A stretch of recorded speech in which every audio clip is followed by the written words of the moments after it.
Yeah, honestly, I think I overdid it with the cologne. Okay.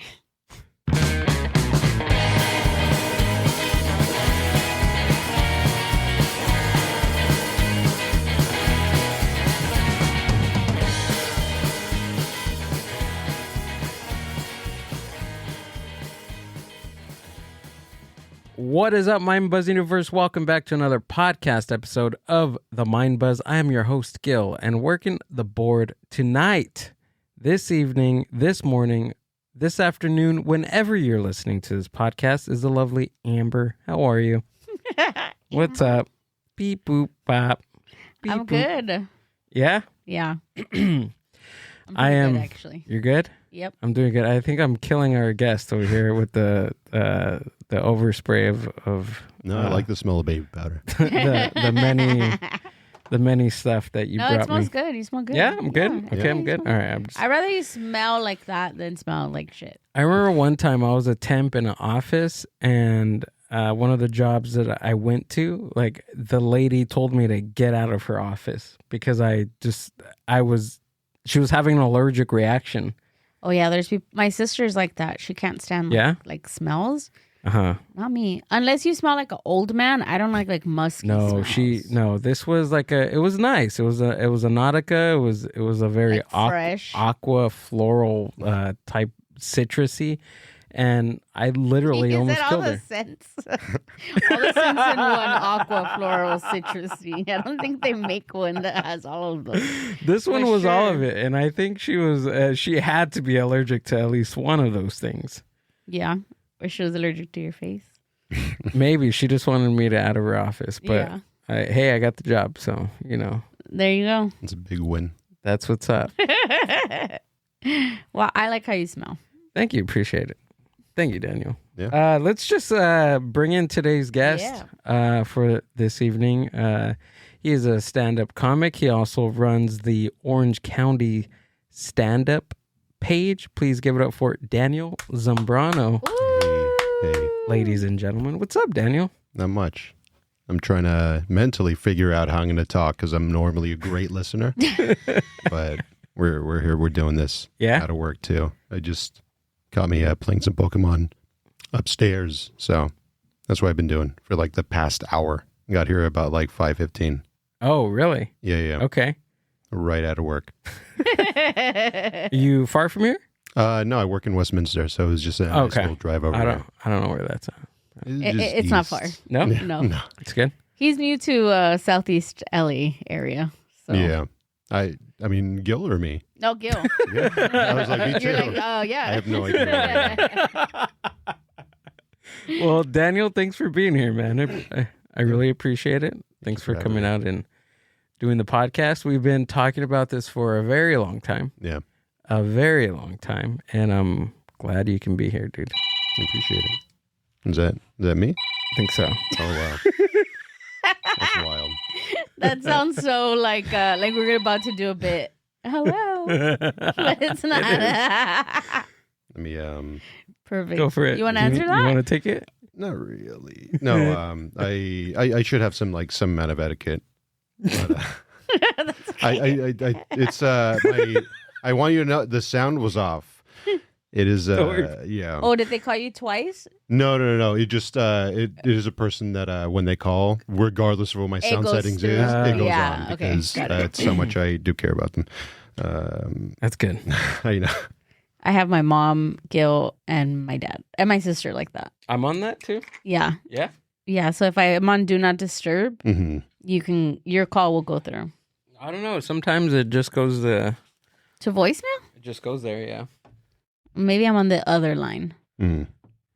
That happens sometimes. Does it? Yeah, because I see that you're calling, but my mom's calling too. Oh, okay. Right. But at 5 a.m? Oh, I don't know. Okay, never mind then. Yeah, I'm on the phone with my mom at 5. Oh, my God, dude. So how you been, man? I've been okay. Yeah? Just super tired as of recent. Last week, I don't get up a lot, and last week it was Monday through Saturday getting stage time. I hadn't done that in a while, so it felt real good. But that also means like 6 straight days of work, of just, day job and then doing comedy afterwards and then setting shit up. Friday, me and my friends had planned to do the Rocky Horror, like the live. What do you call that? Like a play? No. Like it was at the Frida Cinema where you watch the movie behind, and then some actors. Okay. I forget what that's called. Yeah, they have that there monthly. But where is this? At the Frida Cinema in downtown Santa Ana. Oh, yeah. Okay. I didn't realize I had volunteered to work that Saturday. And then Friday afternoon, I was like, it's going to be a long night because I have the show that I produce. And then I have this other movie at 11. And it just dawned on me. It's like, I should probably check my schedule to see if I was supposed to come in on a Saturday. And then the minute I saw that, I'm like, wow, this is going to be rough. Because that movie starts usually at midnight. Oh, and then it's about midnight to about like my God. 2:30. Yeah, it's a midnight. It's great if you guys want to find something to do and you have nothing to do that next Saturday. But I ended up sleeping about like 3 and then wake up again for the grind at about 7:30. And then getting right from work out to I had agreed to do this tandem show with the venue that I produce shows at, Noble Ales. They want to do like a music/comedy show, but they want to do like certain blocks, and so it was 5:30 to about 6:45 comedy block, and then 8:15 to about like 9:45. So just straight from work over there rushing, and then having to host both of those, and then getting home at about like 11. Yeah. Oh my goodness. It's been a long week. Are you like caffeinated all day, or are you just naturally? Okay, got it. I get in with like a cold brew, and then around like 10:30, 11, I'll get like a Celsius, and then if I'm doing something afterwards, about 3, 4 p.m., that's when I get my next coffee. Whoa. Yeah. So Saturday was that? So you guys had a name for it, right? They called it Noble Nights. Noble Nights. Yeah. Was it the first one that you guys had there? Yeah, it was the first one. How did it go, man? It went pretty well. They did DJ sets, music. They had some vendors there, a little mini market. It was a beautiful little time to know that like people just congregated. Yeah. And plus, it's grown in the past at least year, dude. Yeah. I remember the first time that I went, you guys were doing it in that small room. The small room. Yeah. Even then it was really fun. Yeah. And then so when you guys were doing it in a small room, they were working on that back room, or? Yeah, I think what they were doing was that they actually hadn't owned that back area warehouse yet. And then the owner of Noble Ales, they ended up buying that, and then not that they fixed it up, because you come in there's still no paint anywhere. Yeah, but it's cool. Yeah. It looks really cool. But they were building a stage after they bought it, and then maybe 2 months into having that small room, the then manager is like, hey, we're actually building a stage in the back. If you guys want to, keep working with us, you guys can have that back room stage. And then immediately in my head, I'm like, no, I kind of like want to fill up this little room. Because it's nice, is where you want comedy. But they really insisted on, you guys should move back there. And so. Yeah. Well, it works out great, dude. You guys pack that. You guys have what? A show on Friday, and then you have a show or an open mic on Saturday, right? Yeah, so it's every Friday we do have the open mic, usually about 7:30, every first and third Wednesday and Saturday as well. So at least there's going to be like 2 weeks out of the month where there's 3 nights of comedy happening there. Then every last Friday, which is this past Friday, is the actual book show where we sell tickets for. And yeah, it's getting to the point. I mean, you've been where the open mics on Fridays are now starting to get like a audience of like 15 to 20 on a regular basis. So that's been a lot of fun. Yeah, it's like a show, dude. Yeah. Yeah, you have a built-in audience, really good audience, because people are there for comedy. Yeah. It's not like we are bombarding them with jokes. You know what I mean? Like they are there to watch and be entertained. Yeah, and that's always a trip, seeing people want to see the sausage be made, Yeah. There's people who get there at the beginning, and then they're there till the end, or they're there midway. They stay for like a good hour, then they dip, but everyone leaves with a smile, and then they come back, and then, and tell friends. That's been great. Yeah. And if you didn't hear me at the beginning of the podcast, ladies and gentlemen, Daniel Zambrano, he runs the Orange County Standup page on Instagram. And let me tell you this, how I found you. So we were doing the podcast, and I think I was talking to Amanda. You know Amanda Slater? Yeah. So she was running her Goody Two Shoes, her shows, her open mics, and she's cool. Amanda's great. She's a good comedian. She's a great showrunner and great mother. Great mother. Yeah. Also, yes. And she was doing the open mic. We weren't doing our Puro Laughs yet. No.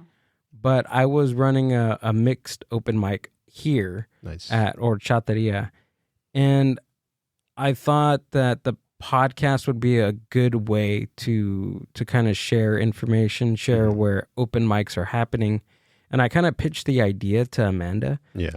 And she was like, "Oh, cool, like Orange County Standup." And I was like what? She was like, "Yeah, there's a page on Instagram that does that." And I was like, "Oh, really?" And she gave me like the info. I went on there and I was like, "Whoa, this is awesome." Yeah. It shows like all the shows, all the open mics, daily. Yeah. Not weekly. Daily.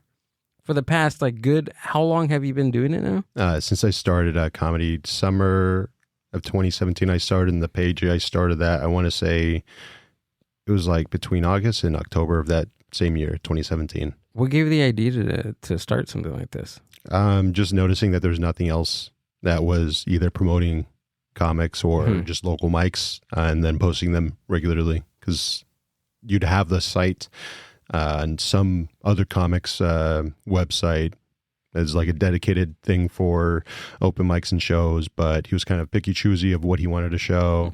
But I mean, at the same time, you'd have to know this guy and then know that he had a website and then directly go on to that. So it wasn't really openly found. Well, it was like an LA run type of thing, right? On the web? No, it was a local OC guy. Oh, okay. Yeah. Got it. Because I know that at least pre-pandemic there was a website for LA open mics, but it Comedy Bureau. It's like really old. Yeah, I think that's what it was called. Yeah. I think we had Martin Rizzo. We had Martin Rizzo on the podcast, and I asked him because he's been doing comedy for a very long time. And I asked him, I was like, how before like Instagram was popping up, before TikTok, before like social media even, like how did you find out where open mics were? Like in the newspaper? Like how did that happen? And he told me the Comedy Bureau thing on the website. So that's awesome, dude.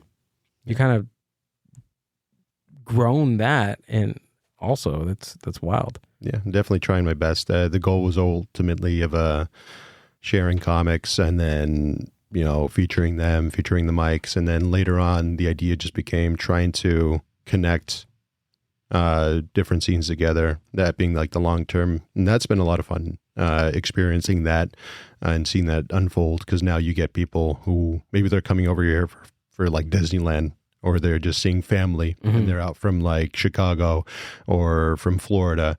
And then they just do a little type in the internet of stand-up comedy in Orange County. And then my page usually is like the first thing that pops up.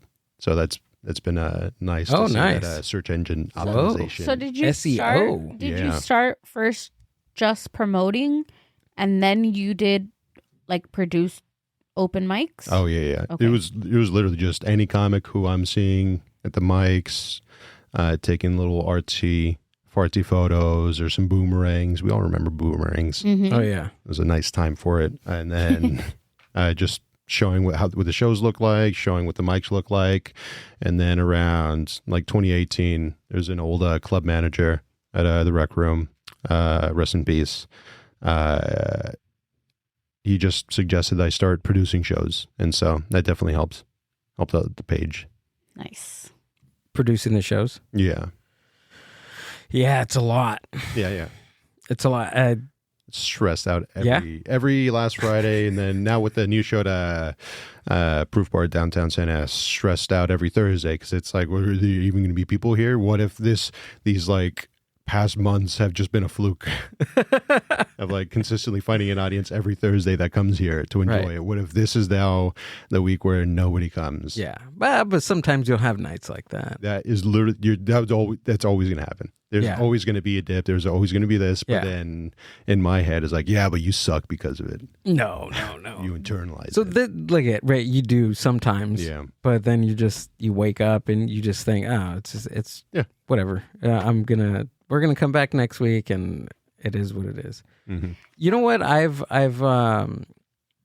I've seen starting something and then stopping and then starting something again and stopping. This is what I've noticed. You're gonna have like a lull period of nothingness until you kind of figure it out, figure what your strategy is, figure out what your look is, figure out what your colors are, figure out what your social media strategy is. Mm-hmm.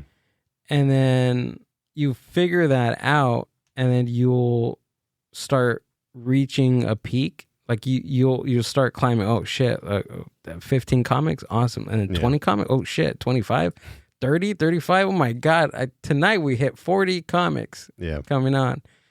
And then you reach a peak, and then you're up there for a couple of weeks, and then you start dipping. Yeah. You start dropping because of the fatigue of people going out to the same place on the same night. Yeah. However, you know that you're gonna have there's just like there's dips and valleys. Is that the same thing? No, valleys and dips are the same thing. Peaks and valleys. Yeah, peaks and valleys. You have peaks and valleys. Yeah. Of running something like that, and that's just I guess the consistency is trying to stay consistent. Yeah. All the way through, and then some nights you'll be maxed out for weeks, and I think the key to that, and you got it, is consistency. Mm-hmm. And doing consistent things over time equal results. Yeah, I mean, I definitely try to see that, because in my head, I don't like take compliments or like look at it in a bright way. So I just think, okay, you did this, now just keep doing more. See if you can add either that's where the Wednesday and the Saturdays came in, of we'll just add more days, add more time to this, and then have more visibility. But there's not really been like a time to like look back and be like, oh, it's come like a long way. So are you measuring your success by how much you do? Do you feel like probably that? Yeah. Are you Latino? Yeah. That's where that comes from. So I'm like, I just talked to my therapist. I sound all, but that's kind of how I do things, or I was, because I started trying to change that mindset. Mm-hmm. And my success, or like if it's a good day, it depends on how much I did. Yeah. And not seeing like, okay, maybe I did 10 things, but did I do them well? Yeah. Or I could have done one thing and I did it excellent. Like it's this little mind thing that we play, but I think that it also has to do a lot like culturally. Yeah. It's because we, what do they tell us? Oh, why are you laying there? Get up and do something. Oh, if you have extra time, that means you have extra time to do something else. Like, so we always measure. If you're leaning, you have time to clean. If you have time to lean, you have whatever time that to saying clean. is. Yeah, that's work ethic talk. But it's true, and that's what it sounds like right? It's, 100%. Is you wanting to get more and more, and it's not necessarily a bad thing, because you're also creating connections, you're building something for yourself, and you're also keeping busy. But no. Not only that, on top of that. Wait. But know that you're doing an excellent job, and that what you're doing actually matters for a lot of people. And that's something you always have to kind of think about, is like, I'm doing something cool. Cherry on the Sunday that we're building for you. Yeah. We're making you a sundae. We're building you an ice cream sundae. You're in a dessert shop right now. Yeah. On the podcast. Technically, we are. Technically we are. You are. We're at a dessert shop. So, dude, you are literally, this is what I heard. I forgot who we were talking about, the amount of places to get up. I think at the beginning we were talking about horchateria coming back in the next couple of months. Yeah. And they're like, yeah, there's this place, and then they're like, yeah, dude, Zambrano's like, he's holding up the whole like Orange County scene like on his shoulders. And I'm like, damn, you kind of are. You kind of are. Just a little bit. Yeah. No pressure, but no pressure, but dude, you're doing an amazing job, man. So I keep up the good work. It's consistency, brother. Yeah. Honestly, it's consistency. I know there's tons of comics at the scene, on the scene, of the crime. Know that if you ever need help, they will be there to help you at least. You know what I'm saying? At least to keep the scene going. Yeah. I mean, but yeah, dude, you're running all these great things, man. I love going to, if I have time, if I get a chance, I go to, I think for like 2 weeks straight, I was heading to Nobles because I just couldn't get enough of it. Yeah. Well, I'm glad that's exactly why I want it to be. Just a place where people can have that weekly spot that they can go to and grow with. And it's just... Are you someone that like by nature creates community, or is this the first time that something like this kind of happens? I want to say this was probably the first time. Yeah. Especially since I did it in my first like year of comedy, because outside of that, it was just me locked in with the boys, the homies, where that was just, my community was just them. And then all my time was just with them. Yeah. And it's nice. It's nice to see, because sometimes, I mean, I think like Gil and I, and we're very lucky that we have like horchateria to kind of, be like our playground in a sense of being able to have a venue and a place that we can always do something. But we don't notice that we always tend to create some. We want something, right? We want to see something. Yeah. But then we go and we do it, and then we tend to create community from it. It's like, oh, other people like this too. That's cool. Yeah, like and that's What? probably You like this? There was a need that you thought needed to be filled, right? And that's what you did, and then you created it, and then there was people that were like, oh, this is exactly what we needed, and now you've created a whole community within Orange County. Like that's cool. That's nice, and it does feel good. But I get where you're saying that sometimes I think imposter syndrome kicks in, and you're just like, well, no, I'm just living my life. I'm just going Monday through Sunday doing what I do, and it's but no, not everybody wakes up and says, I'm going to do something and continues to do it. Yeah. So that's where we do have to give ourselves a little pat on the back and be like, no, you know what? I did create something, but I know that comes with time and realizing that, but you're doing a great job. Thank you. It's good. What's the ultimate like thing that because you said it that you always want to improve, you always want to do stuff. Like what's let's say in a year, like what's the goal and what's the year goal? Damn.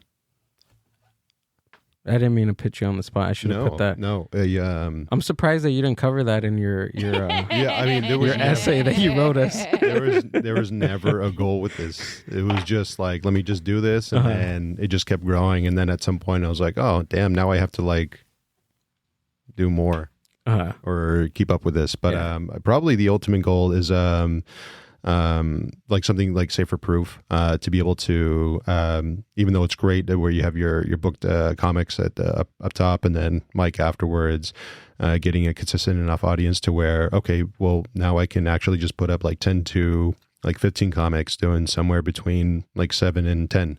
And then maybe there's some nights where it's just like features, just creating, again, they're keeping that like weekly thing that everybody can know about. I have you see me struggling. I have no idea. No, well, you don't have to have a goal, but you know what I'm saying? Like I guess you'll find that out as as you continue to do it, right? Because Yeah. I mean, my goals tend to change like weekly at least. Mm-hmm. They really do. They really do. They do. One day he wants to do this, and then the next day he's like, all right, I had an epiphany, and he wants to change the whole trajectory of his... How about a Playboy? Like, how about a magazine? Yeah. But, I don't know. Merch, that's definitely one thing I want to... Yeah. Well, you kind of been working on that with looking for artists. Yeah. Right? Merch the stickers fun. I know, that's because if it's just one thing that's on somebody's water bottle or people wearing shirts around, that'll probably be like the next thing for the brand awareness. I love creating merch. I started a book club in October. Nice. I've done events as my thing. I love doing events, and I've been doing it for almost as long as we've been open. It's going to be almost 10 years already. But I started my own book club recently, and every month I create new merch for our book club.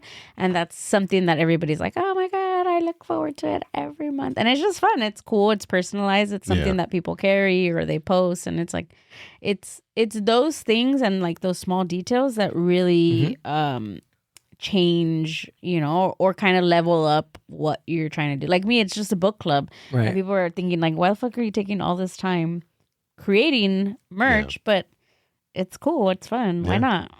It's also something tangible that people can look at and hold besides, looking at like a phone screen or being in a place. I mean, being in a place is one thing that's created it. But if there's no like overall like theme to tie it into, I guess that's what like where like marketing takes place, like at certain places where they have their logos everywhere and this and that. But I mean, ultimately, like merch is like something tangible that people can touch and give to people, so it's a pretty powerful tool to use. And Gilbert buys all the merch all the time. Yeah, I'm a merch fiend. I'm he a merch whore. I literally am. Yeah, I had to put a stop to it. I mean, I do see all the Conehead merch around here. Yeah. So this is I can't go to a place without buying a t-shirt. Yeah. Like if it's like a mom and pop that has a t-shirt, he buys it. Concerts, he'll buy a t-shirt, a sweater, a patch, and we were in Japan. Yeah. And there was this t-shirt that the workers were wearing. None of them were for sale. Yeah. I almost bought the t-shirt off of the like fried cook's back.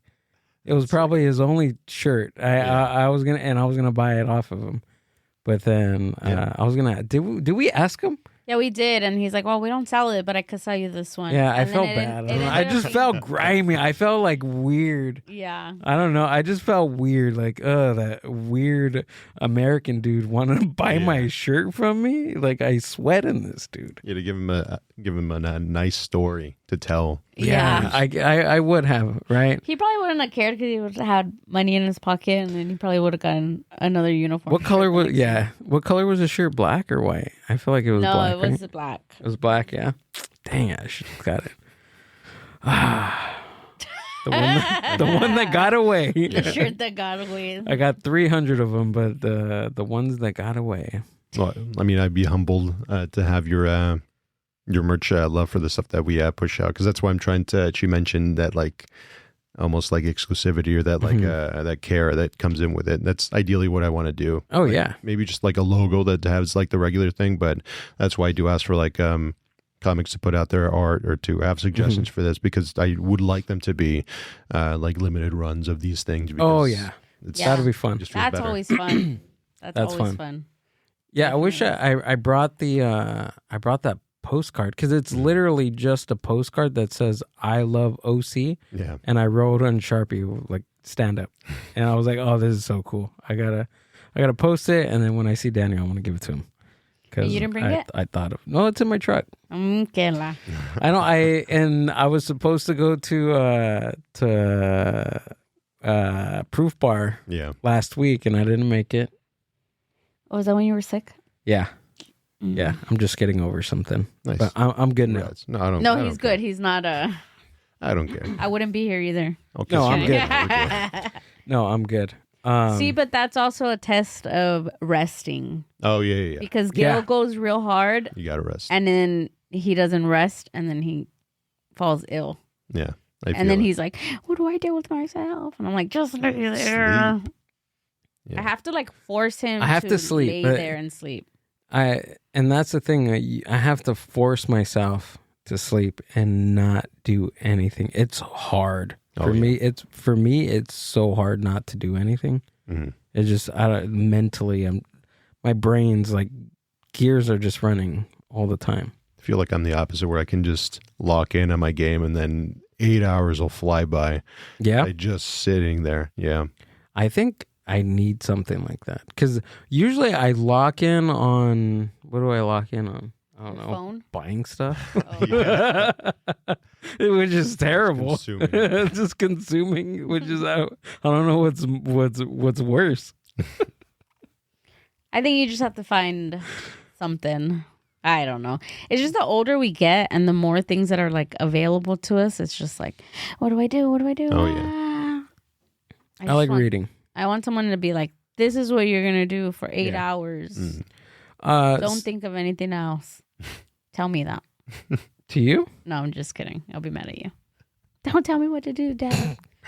You're not my dad. You're not my real dad. Dude, you like reading books too, don't you? Yeah, me and my friends rekindled that like last August, I think it was, something like that. We started a book club together. Oh, we haven't been doing it this year, but I've been keeping up with my stuff. I finished The Pearl by Steinbeck this past week. It was a lot of fun. What's the book that John Steinbeck is known for? East of Eden's a hot one, but also Of Mice and Men. People probably know that one a lot better. It is. Yeah. Yeah. Okay. How do you guys choose the book, or does everybody choose the book? We have like an Excel sheet, and then we just put everything that we would want to read. Some people put more on there than others. If he listens to this, he knows exactly who he is. But yeah, he's a good guy. See, we love him. I choose all the books. Yeah. Do you have any parameters of what type of books that you guys read, or is it just whoever chooses what book they want to read? We just try and keep it to like have some fun stuff in there, but also something that has a little bit more meaning. Try to not go too deep into the classic, like really classic, because we did Dracula and it was just so boring. like the first meet, after the first meet, we're like, this is running long, is it? Like you were all together, we're like, yeah, it's like the first like 3 chapters it hit, and then somewhere just so many words, and then just wow, it just stopped connecting. Spoiler, like Dracula, they only killed Dracula like at the last page, like absurd. Yeah. What? I so think just like drags so long. Where like all these notes were just. When was it written? Do you remember? I have no. I did like 1840. Oh my like God! Some stupid long time ago. I'm just reading it. Must have been like dreadful. Just going, trying to understand what. Dude, I can barely understand what people are saying on Game of Thrones. Yeah. And I'm listening to these people. Imagine reading it off a piece of paper. Oh, yeah. Have you watched Game of Thrones? No. About to like season 2.5 or 3, something like that. So you haven't watched the new one? No. Okay. I heard that at some point it does just drag. And the new one? It's like, no, just closer to like the end. Oh, okay. We're like, I don't know. We watched the new one that came out. And I House really of the Dragon, right? No, so there's House of the Dragon. So there's a new season that's going to come out. And then there's the Night of the Seven Kingdoms. Oh, okay. So that's the newest one that came out in January. Mm-hmm. I enjoyed it. Did you like it, Gil? I liked it. It was good. Yeah. At the beginning, you were like, "What the are we watching?" It's because it's different. I guess I have to look into it to see if it had the directors are the same or the different writers. But clearly, you can tell that it has a very a different motif and a different theme versus the other. It was pretty. I don't want to say it was all the way campy, but it was pretty. There were some silly parts. Like there was just like the first 5 minutes. It shows you can hear like the theme song of Game of Thrones, like dun, dun, dun, dun, dun, dun, like very lightly, and then this dude is just like open ass, like doing a turd in an open field, and I'm just like, what is going on? What is this show right now? What is this? I think because it's in the same universe, but it's not the same show. Mm-hmm. Right. And I think a lot of us that enjoyed like Game of Thrones, we thought, oh, it's going to be in the same like type of cinematography, and everyone's gonna be so, because in Game of serious. Thrones, everybody was like really serious, and you're on edge. Everybody's like, who's gonna die? Who's gonna die? In Game of Thrones, no one like jokes, and if it is, maybe we didn't even catch it because it's so like. Yeah. But this one's like just funny. There's clearly like some like comedy in there because it was pretty. It was pretty funny. Did you see like full turd or? Yeah. Wow. Well, not like crazy. full turd because this guy didn't eat very well, so he didn't have his fiber. So it was just like showering out. That's probably how they shat back then. Yeah. Yeah, probably. We don't know. Maybe we do shit like that. We just don't see it. I can only imagine. Well, I do. I see it. Painting the Talking bowl. about me decorating the toilet bowl. Miss, how about you do that for 8 hours? So, Okay, Gilbert. what? That thing. So hold on. Yeah. So I can only imagine like the first dude that had like a decent meal, and he's just like, oh my God, like what came out of me? And it's just like very solid. It's like super solid, and he's just like, oh my God, like is that how it's supposed to look? Because that's what I was thinking. Because did you see one of the scenes yesterday when he's drinking water and then he gets sick? And then I was like thinking to myself, I was like, people back then were probably always freaking sick from their stomach. Oh yeah. Because it was like everything was trial and error. Mm-hmm. And then imagine how many like foods went bad or things like that because there wasn't refrigeration, there wasn't proper hygiene. And I'm like, damn, everybody was probably just miserable. Mm-hmm. And I think that that's why they paint like those times like very, if you notice like a lot of movies, they're dark. Even if it's like something something warm and like lighthearted, it's still kind of in those gray tones. So I was thinking about that last night, and I was like, people were probably just freaking miserable the whole time and stinky. You got to thank them though. I mean, if they never tried all those old moldy foods, you probably wouldn't be eating certain cheeses now. That's true. We got to thank them. Yeah, that's true. Well, don't they say that like in like the Victorian times it was like super smelly? Have you guys heard that? No, I can imagine that. It just was like people like just didn't shower. Yeah, a cesspool of like, and then there wasn't a sewer system created yet, so people would just throw like all their. They're just throw it outside their window. Mm-hmm. And then there wasn't deodorant. People weren't showering on a daily basis. So they're like, they look all nice and everything in paintings, but they were like stinky as hell. Which is it's so crazy to me because there's so much sex in Game of Thrones. There's like so much, and that's all I can think about. Yeah, honestly, is like I was like, when's the last time they showered? Littlefinger showered? Like, you know what I'm saying? Like when was the last time he did? But I guess if you're a part of like the castle, you can bathe at least once a week, which was really good to them. They probably bathe like once a month. Once a month? Realistically. No. What? At least once a week. What do you say? Once a week? What do you I say once a week. Probably monthly. Yeah. Monthly? Oh yeah. I say monthly bath? like once Dirty a month. People. Mm-hmm. Yeah? Mm-hmm. So I'm gonna watch. Nice. But I'm gonna look up the Victorian era.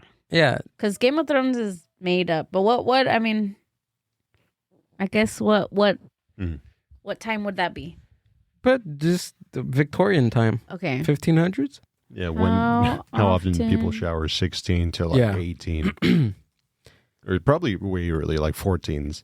Yeah, 14s. Yeah. Probably.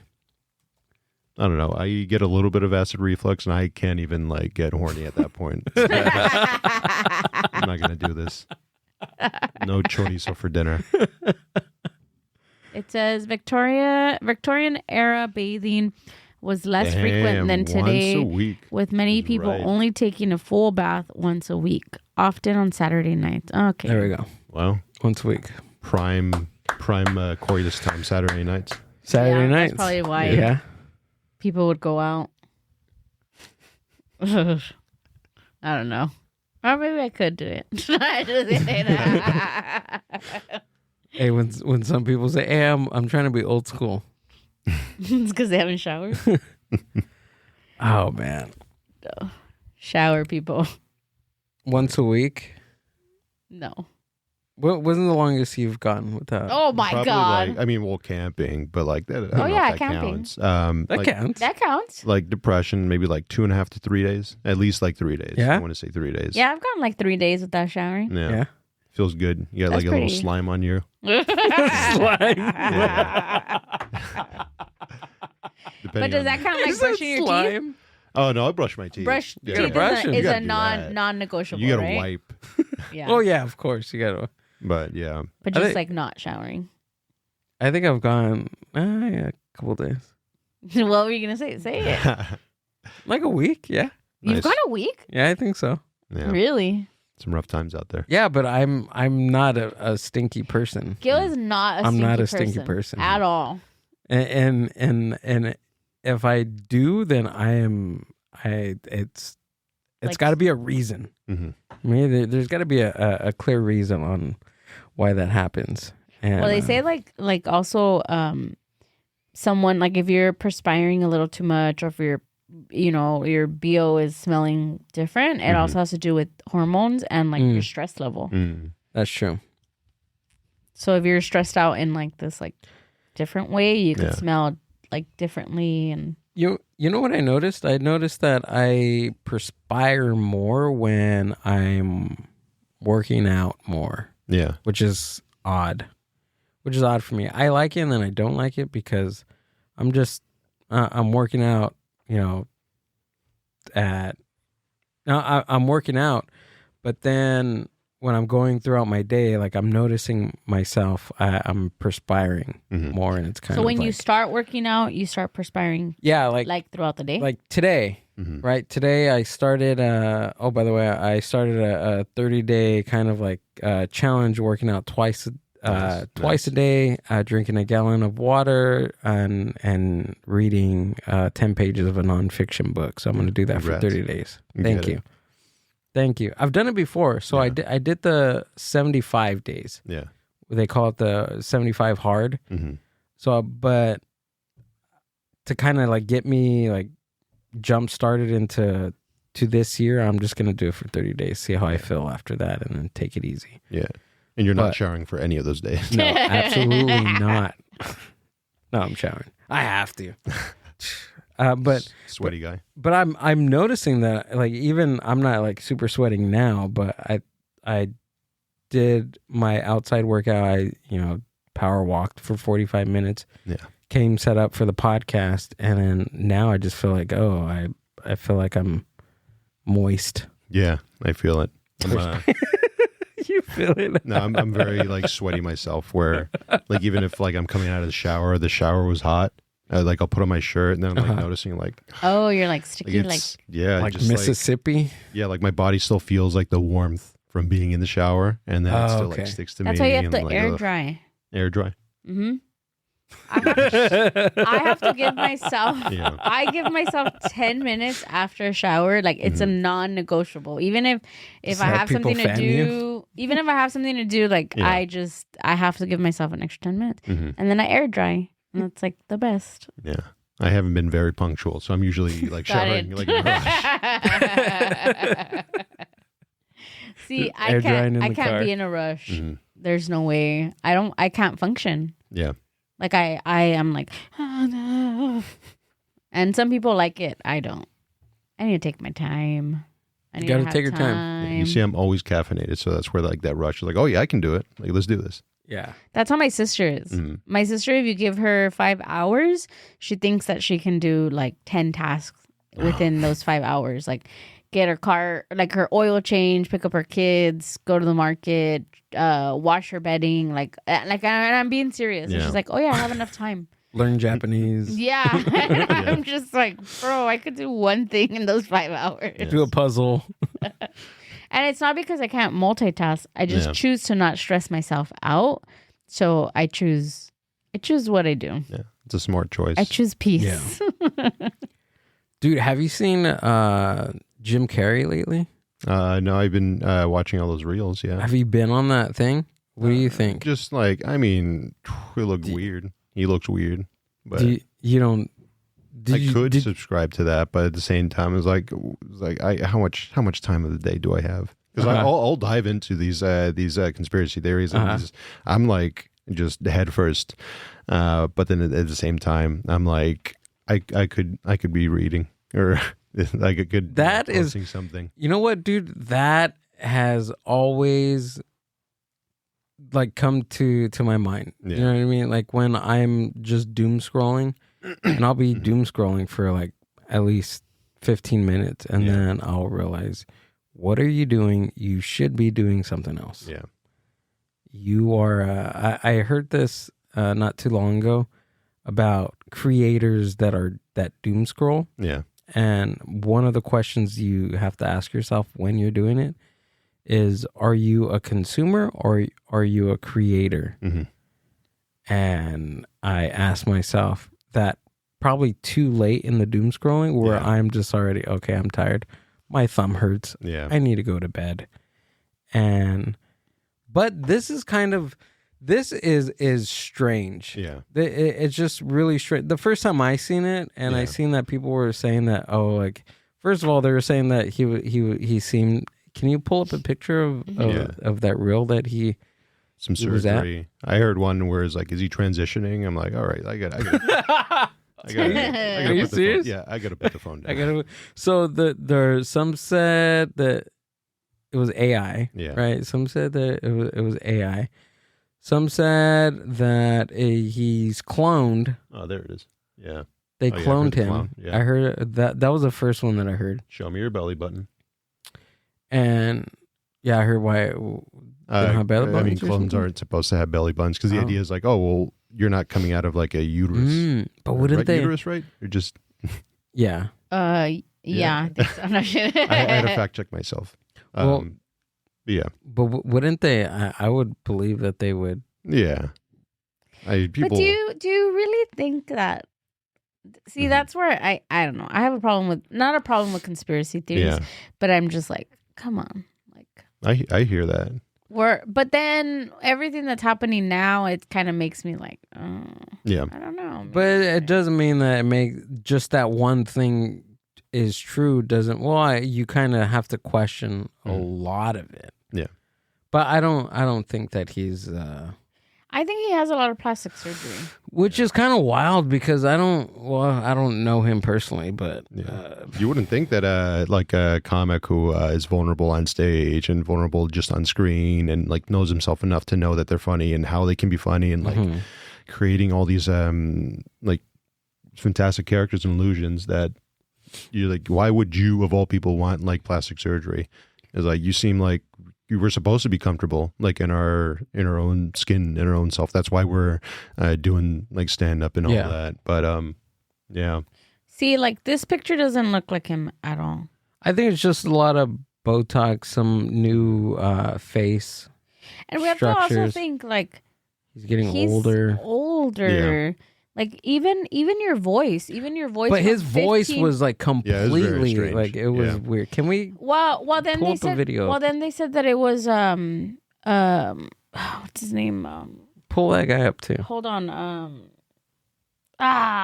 Stone. The last name is Stone. Alexis Stone. Alexis Stone. That was that guy in the mask, which is known for impersonating and making these like really, really like realistic, and they put it on their social media. It said like Alexis Stone was Jim Carrey or something, and then there's a mask.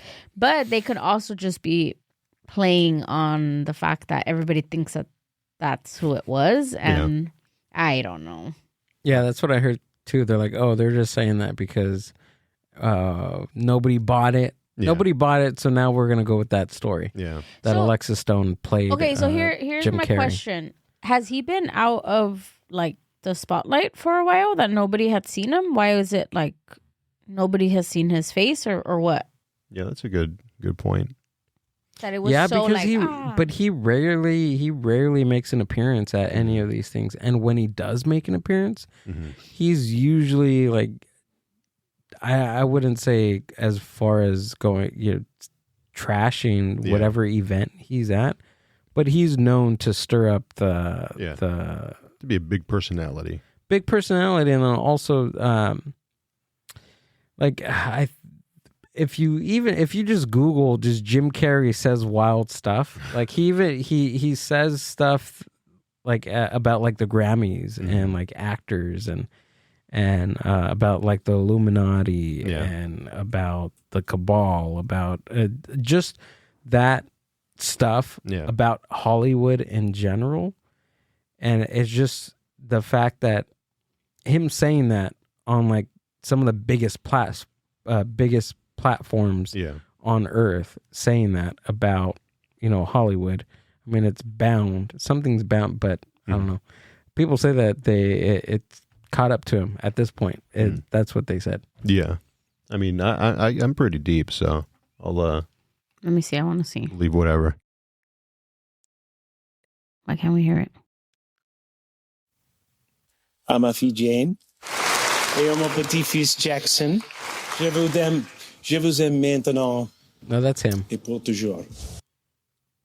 Merci à ma merveilleuse famille. Yeah, you can hear it in his voice. À ma fille Jane et à mon petit-fils Jackson, je vous aime maintenant et pour toujours. He looks like Jim him. Carrey. Is that you? Because the internet's convinced it's a doppelganger or even a clone.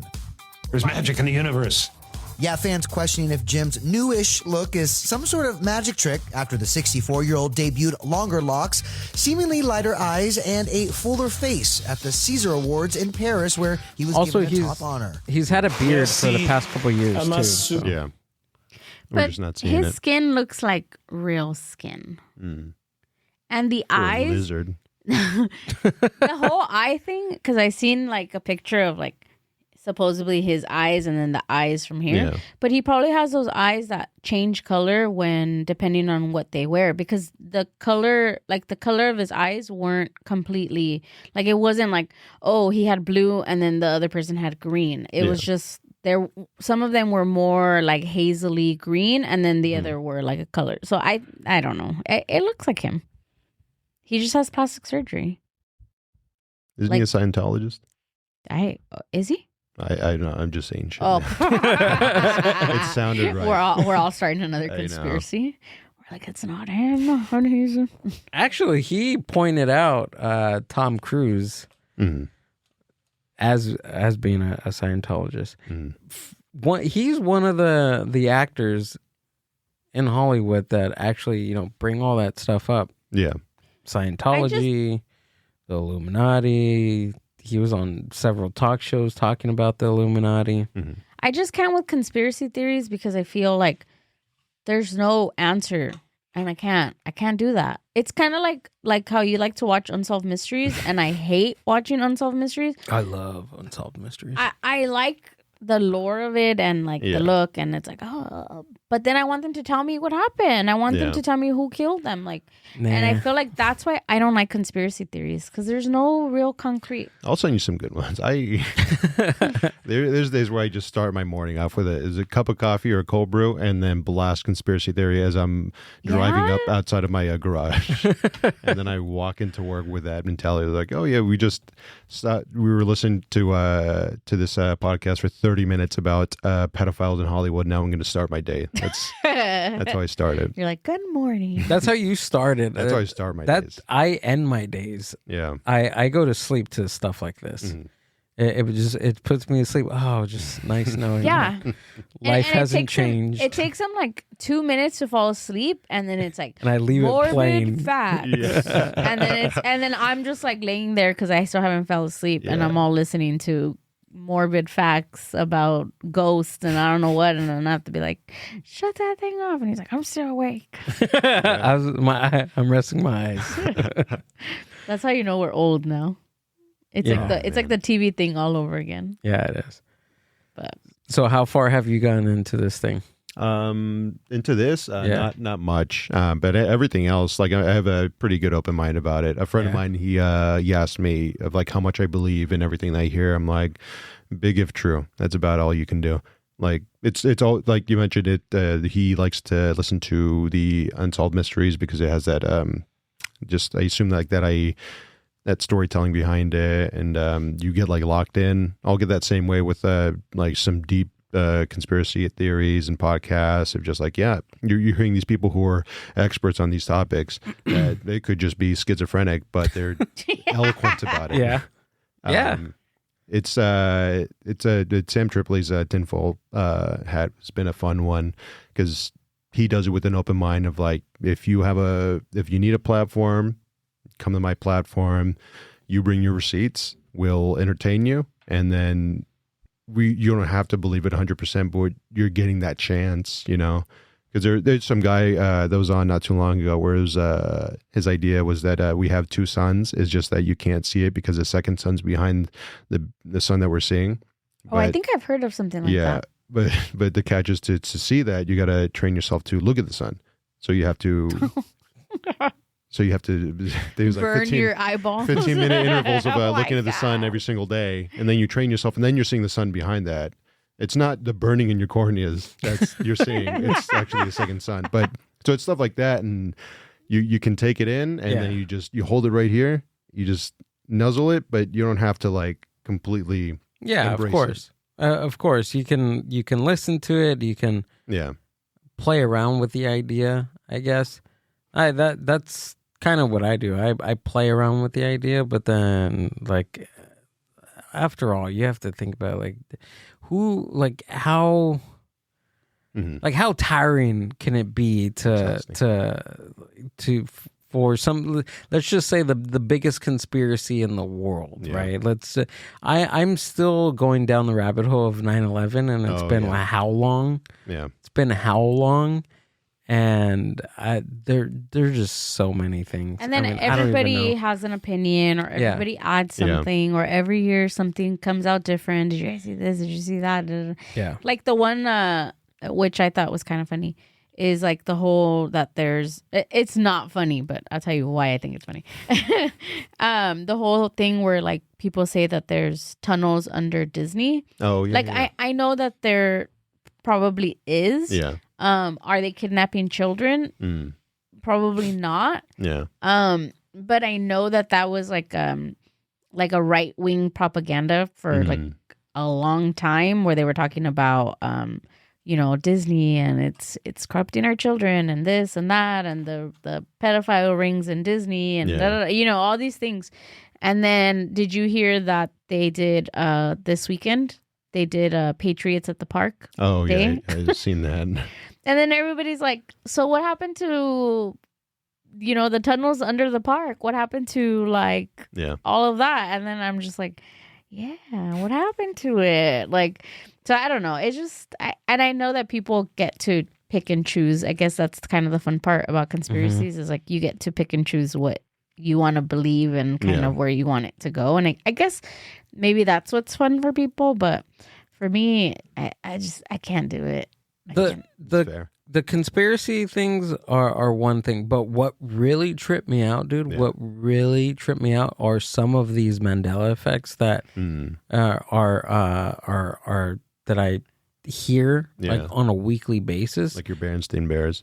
The first time I heard that, dude, I got scared. I got really scared. I was just like, no way. You were like scared, like legit scared? I was legit scared. I'm like, I've been lied to my whole life. That's how crazy it got me. What's the one you showed me last night? So do you remember a cat emoji with star eyes? A star-eyed cat emoji. Do you remember us having one? Outside of you telling me, probably, yeah. That sounds about right. Can you see it like scrolling in your phone? Yeah. Can you pull it up? Because there's never been one. There's never been a cat star emoji ever. I could have sworn there was. I thought too. I can plainly see it. I can plainly see it. I remember sending some. So maybe it's been the heart eye. We have that one, but it's the cat eye star. Yeah. Oh yeah, it looks that familiar. one. Yeah. No. Well, they're saying that it doesn't exist. No, look at it's saying what happened to the star eye cat emoji. No, it's never. So here's well, I guess it is turning into a conspiracy. What? The one that I was telling you about earlier that I didn't want to dive deep into because I wanted to look it up in real time. Oh, let's go deep. Do you speak Spanish? Yeah. Okay. So my mom called me this morning and she was like, I know you have more time. And I was like, I'm not going to be offended by you telling me I have more time, but I'm going to take it as a compliment, lady. But she's like, she said she was at a party this weekend and that they were talking about music and that this guy brought up, and he's like, hey, did you guys know that The Cure ripped off Boys Don't Cry from a band? He said a Mexican band, but then when the little that I looked it up, it was a Peruvian band that apparently has that song, but in Spanish. So I think it's called like Los Chicos No Lloran, but it was made in 1965. Damn. So apparently The Cure ripped them off. So then I was like, okay, Mom, I'll entertain you. Yeah. I'll help you. Go back to that gathering in a couple weeks and have some things to throw out. So then I was like looking, and then there was a whole conspiracy in itself where people were saying that it wasn't the band that did it, the 1965, but it was like a cover band that did it later on that turned that song. So it was like a tribute to The Cure, but they made it in Spanish. Yeah. And somehow Spotify fumbled it and put that song under the other band's name. Are you following? Yeah. It's odd, right? Yeah, just a bit. No? I'm confused. Okay, let me see. Let me see if I can find it. But supposedly that the reason that people thought that the 1965 band did that song was that because Spotify or whoever made the Spotify playlist for them put the newer song that was made under their album. Yeah. Wait, okay, so it's 1965, okay? Okay. Yeah. And what band in 1965 made the song? I'm going to look them up right now. Okay. They're called like right here. Hey, unless it's like a Marty McFly thing. Yeah. You know what I'm saying? Oh, and they went back to the future? Marty McFly, he's hanging out with okay, so with look. The Cure, and then he goes back to 64 Mexico. So they're called Los Shanes, right? Yeah. And then so I can't find anything on here with that song. So then I went on Reddit, right? And again, I mean, take Reddit with a grain of salt.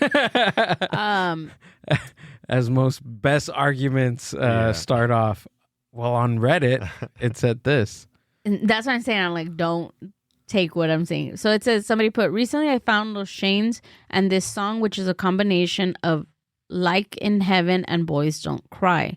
I'm confused. Is there an error on Spotify and on the artist's end? What is the story to the Peruvians band that apparently made the Cure song in the 60s? And then, whatever. And then somebody else said, okay, I was very confused. And then somebody said, actually, the Shanes are not covering anyone. The music is actually from them. They've launched it in the 1965, 14 years before The Cure. It's clearly a case of plagiarism, right? So then I keep going. I'll save you guys all these things. And then somebody put... Okay, right here. Said, I literally had the same question and asked my Peruvian friends about it, and they didn't know what to make of it. Rightly so, because it's just an error in Spotify. I didn't find out until reading this post. But what's the error? I'm missing. So apparently the error is that Spotify So there's a band, a newer band that covered the Cure's song, but in Spanish. Okay. And instead of putting the song under that band, which is called Los Taxis, I think they're called Los Taxis. They put them under Los Shanes. They put it under Los Shanes. So then people started saying that Los Shanes. Oh, got it. Okay. Created the song prior to the Cure. Yeah. Comprehend? Yeah. Follow me? Yeah. But where's the song? What is the song called on? So that's what I don't know because I couldn't find it. Should I click a link on Reddit or not? Yeah, well, it's just gonna take you to Well, I don't Spotify. know. I don't want like the black web or something. No, it's gonna open Spotify right there on my account. Okay. And then the music is grayed out and we can't listen to it. Oh yeah, copyright issue. Damn. No, it's not that. It's you can't play that on here? Oh. Yeah. Darn it. Yeah.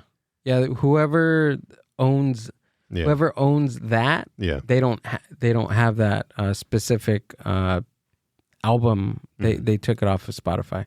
Yeah. Let me see. The only albums that Los Shanes have are their anthology. Is that it? Okay, but see, this says That's the cover. Con Taxi. Yeah. See. Okay, so this is apparently the cover. Los Chicos No Llores, right? Los Chicos No Lloran. See, but it's credited on YouTube under Taxi. But who's that? Taxi. Yeah, how long ago was this posted? 4 years ago. Oh, wow. I like it so far. I will say that. And then somebody was saying there's no way that this is a song de Los Shanes. Yeah. Because they were saying that certain like instruments or like musical compositions were not created yet in the 60s to have that sound. So they're saying that this was Los Shanes? Yeah. And there's I don't see it. I love the song. This hits in Spanish, man. Oh.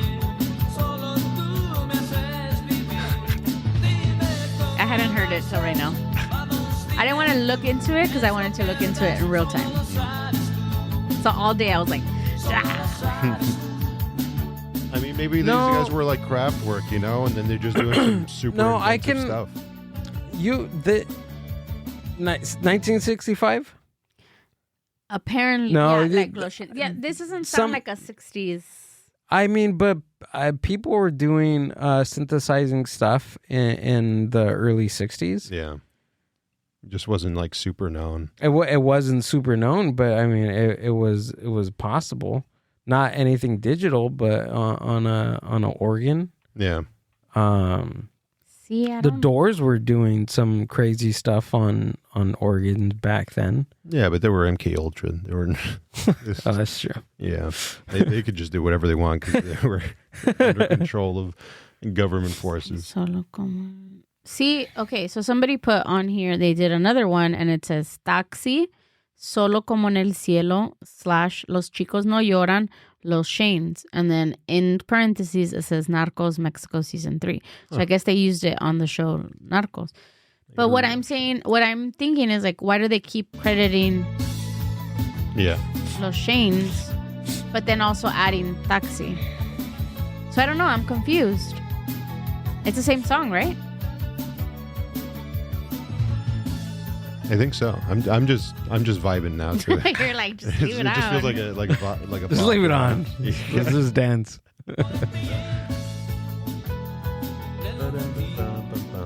No, this sounds too ahead of its time. They were just that good, though. I mean, okay, I bring up the argument of Black Sabbath in their time with their first albums. Like, there was nothing like them before that. So, like, yeah, they were the metal. They made metal. Yeah. This is them.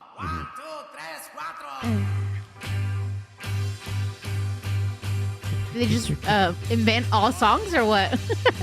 Bole bole. Oh, this Bully. They just like ripped off every. Yeah. That's what I'm saying. Did they invent every? A lot of these guys did a lot of covers like that. Yeah, most of them back in the early 60s. Yeah, they just did them in Spanish. Fever. Yeah. Oh, but he's singing in English. Yeah. What's funny is that he probably didn't even know English. They just mimicked. My dad used to do that. He's a musician. He would just say, "Yep." Oh, really? All you can do is just mimic what it sounds like because it sounds good to you on the radio.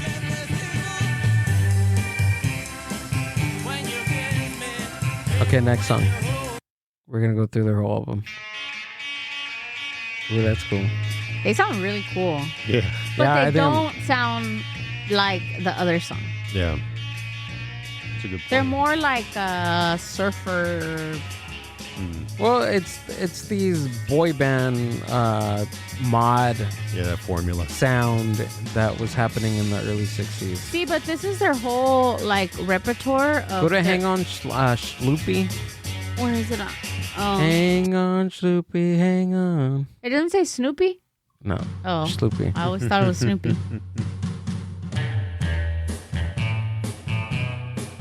Oh, yeah. Tenemos que irnos de aquí. That's the Animals. Right here. We gotta get out of here. We gotta get. Oh, yeah. Oh, yeah. Man. This is great. I'm a big music nerd for stuff like this. So. Oh, yeah? Oh, yeah. There you go. You're welcome. Yeah. Courtesy of my mom's conspiracy theory. Mm-hmm. Scroll down. I seen no, there was on the shorts. Yeah, what is that? What does that say? Click that. There's the Animals. Yeah, click it. Wait, I wanted to hear this. I wanted to hear this.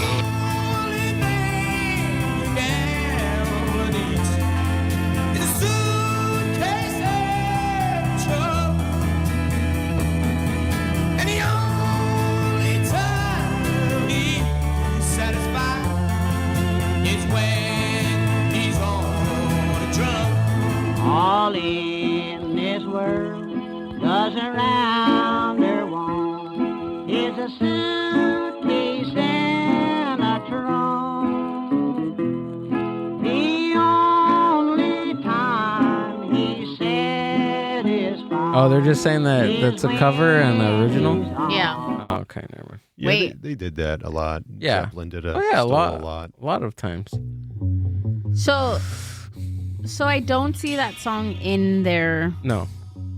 Well, the Beatles' first album, Please Please Me, more than half of that is all covers from like early the female female bands in like the 50s and 60s.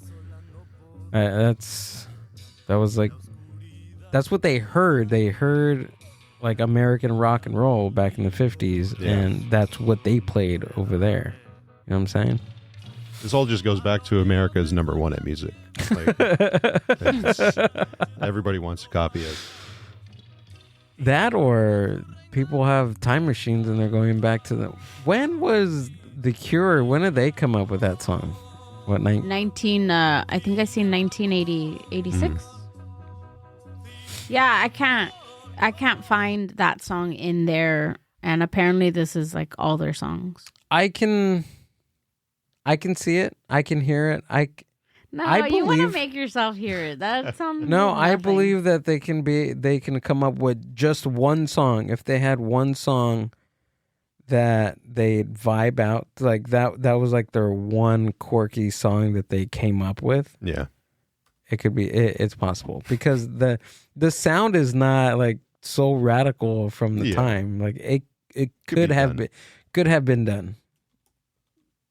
Nice peyote, you know what I'm saying? I'll stick to that. High on peyote, you know, they're just like, whoa, they get too the Peruvian, some cocoa leaves. Yeah, dude. Yeah. You know, get in it. Okay, look. Amber's locked in now. Well, because I want to have an answer from my mom. Okay. I want her to go fight. Just kidding. It's time to listen to the podcast. This is Taxi.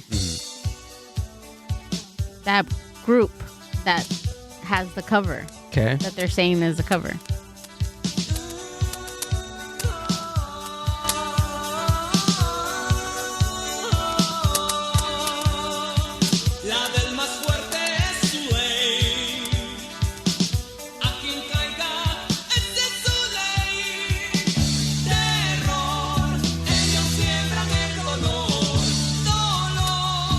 It's them. It's their song.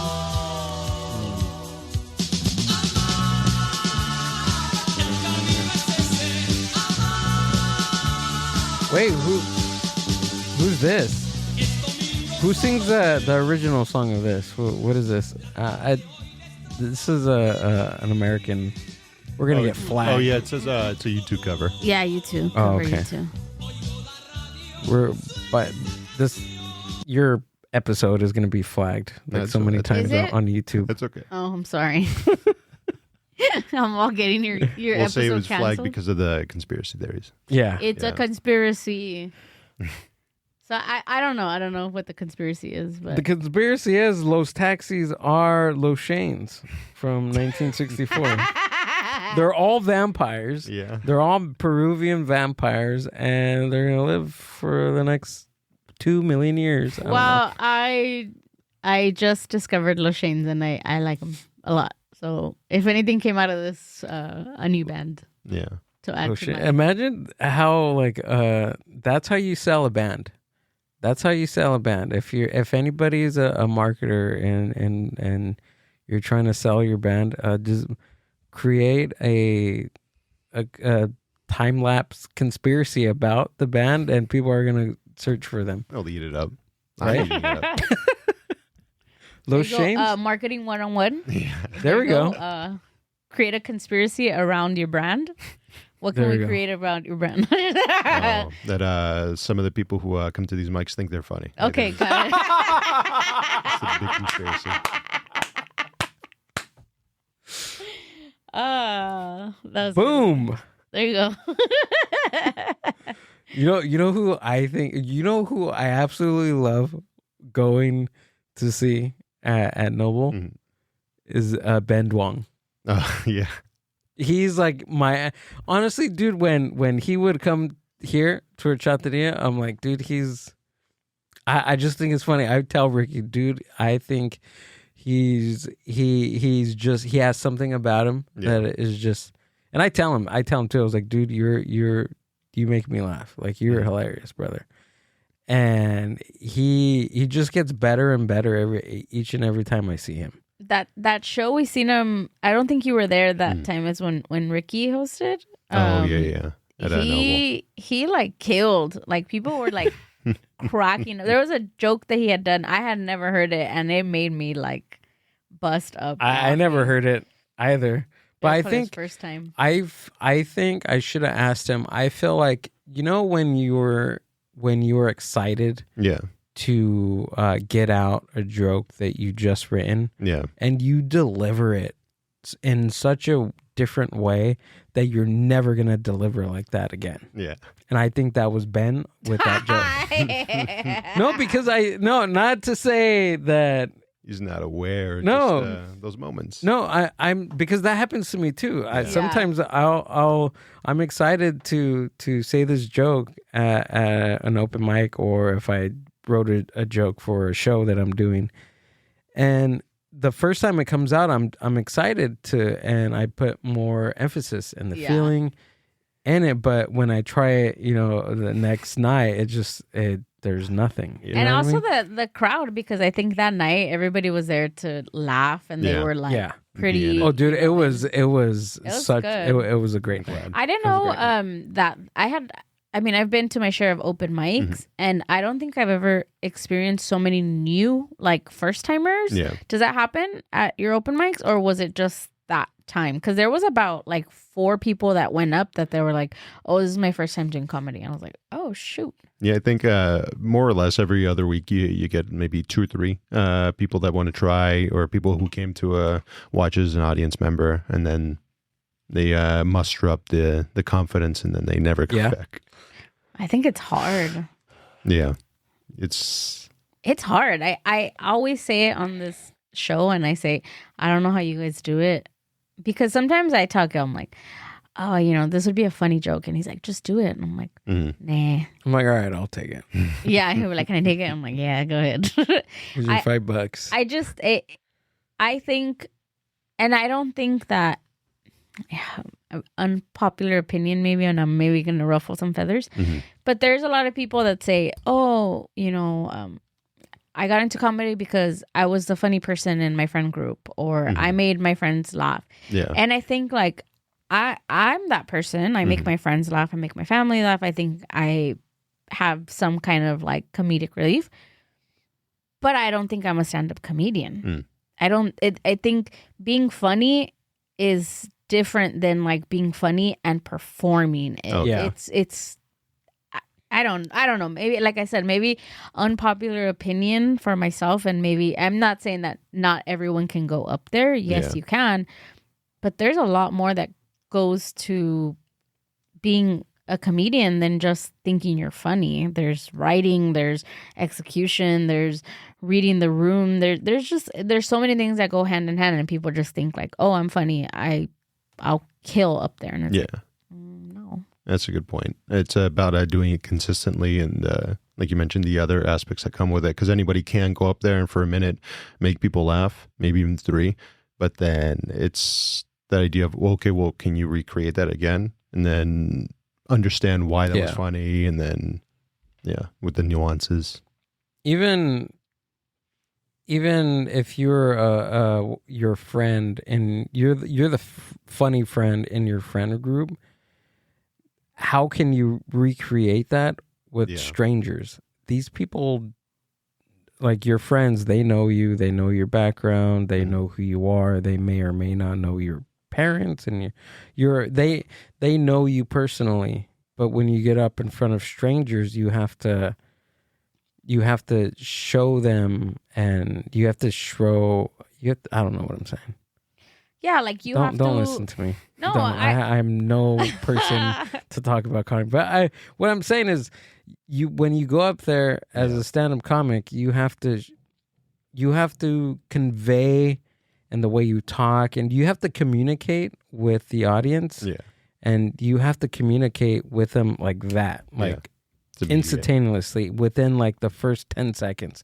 People are judging you as you're walking up. Yeah, people are going to judge you regardless, but it takes a very long time to get that, to do that, especially if you don't have a if you don't have a thing, if you haven't figured out your thing yet. Yeah, and stand up, which again takes time. Like a lot of it just takes time, and Ben has it.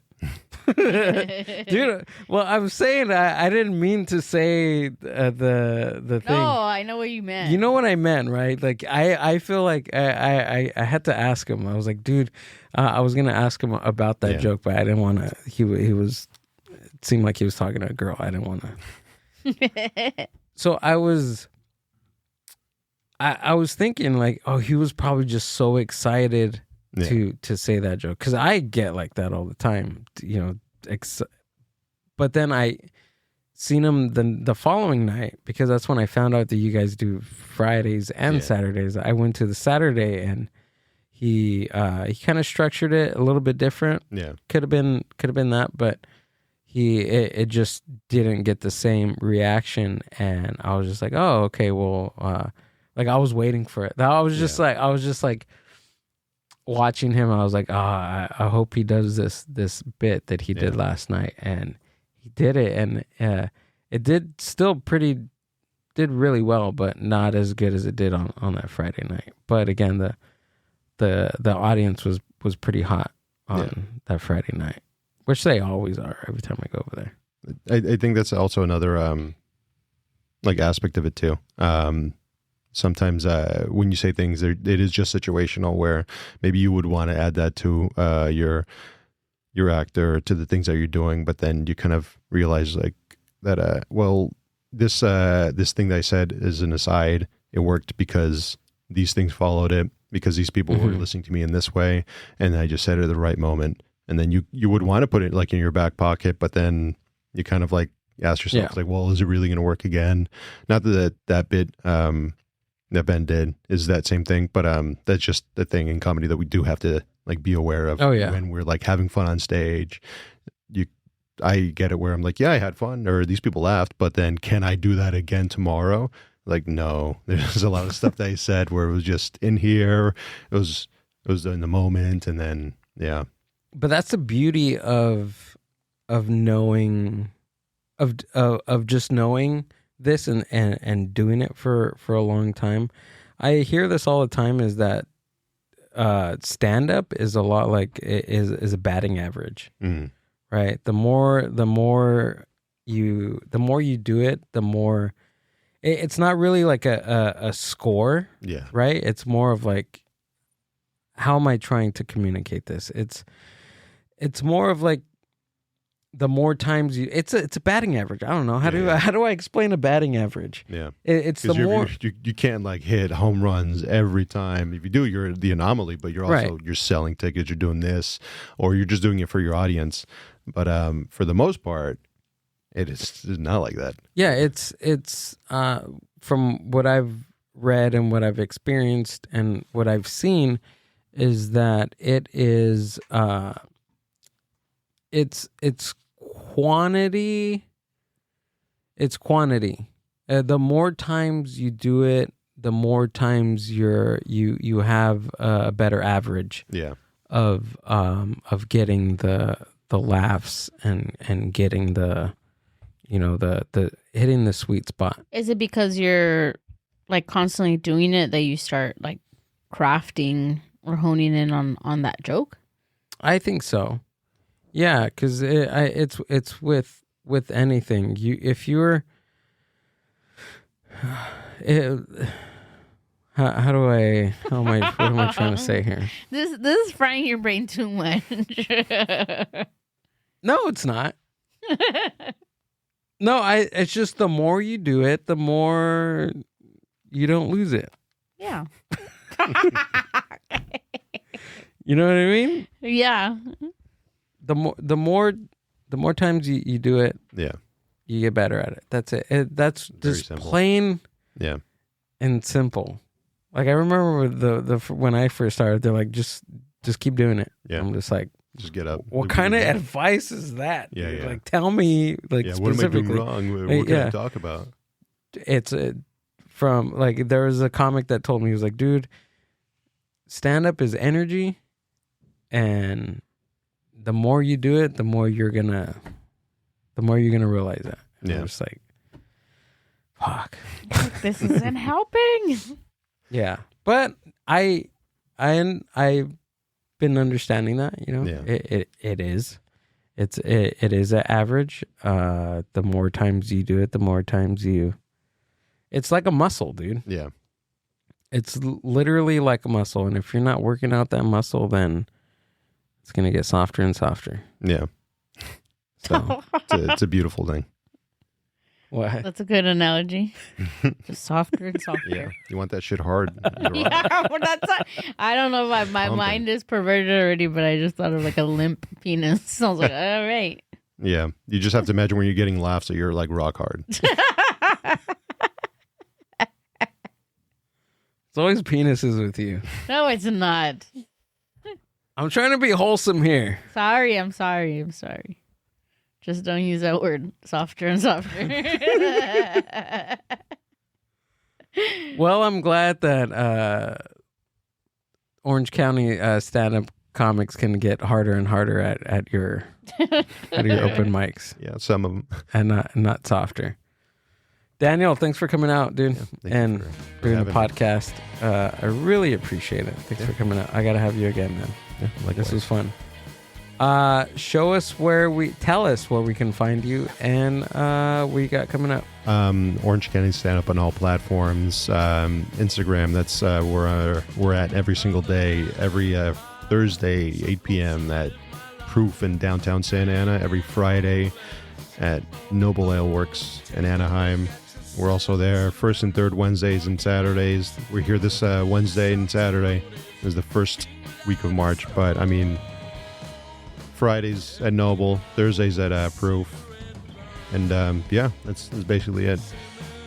I got some shows, but I mean, people aren't going to come to my shows. Go to the weekly stuff. The Thursday at Proof, and then Friday at you don't have to see me at my personal stuff. Just come see me at Proof and Noble.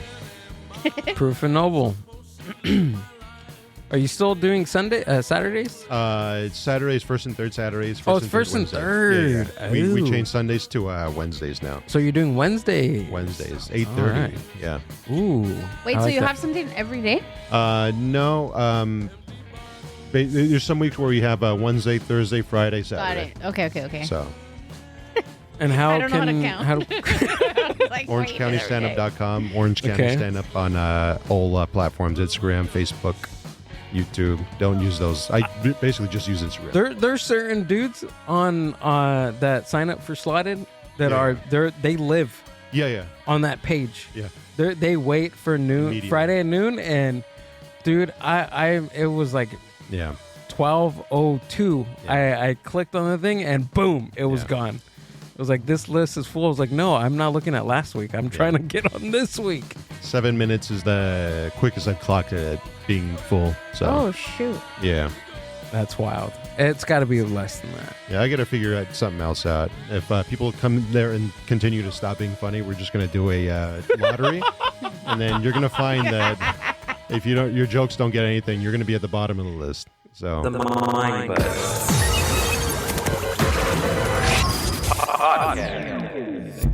Thank you.